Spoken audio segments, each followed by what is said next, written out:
And tonight, in a Hannity exclusive, we revealed a video that, by their very own admission, friends of Barack Obama have been keeping under lock and key. Now, this is an edited portion of the future president's introduction of Bell that was released by BuzzFeed.com earlier today. Seconds later, Barack Obama embraced Bell before turning the microphone over to the controversial professor. Let's watch this.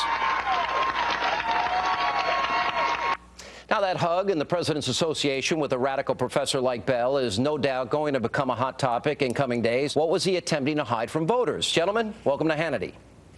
Thanks for having us. Nice to be here. There's a lot to this. It gets very complicated, but I think it's easy to explain. Let's start at the beginning here. This was not about diversity, which is a noble and good cause. This was about radical ideology, racial ideology. This is not about racial diversity. It's not about gender diversity. Derek Bell was the Jeremiah Wright of academia, and Barack Obama embraced him and endorsed his views.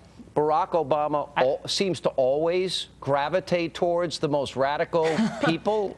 There's no question about that. There's no question about that. The media cover-up here was very real. It sounds like they were hiding it back then. What did they know? When did they know it? And what does it mean for journalism and the media in this country? This is important. You're saying you're releasing the whole thing. You're showing a hug that the media didn't show. Hey, wait a minute.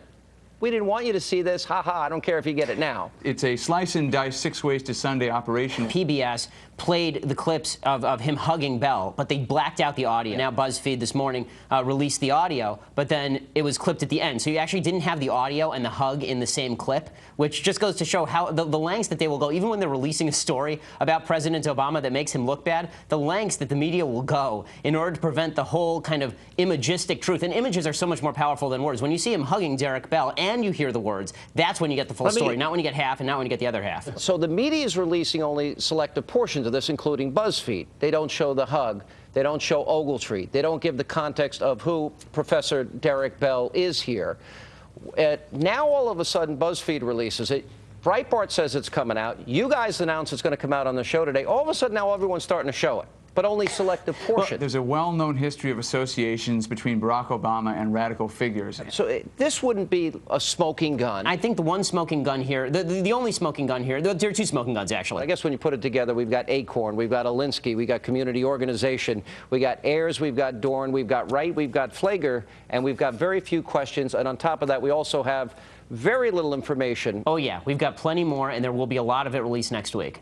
All right, guys, we'll be carrying it right here.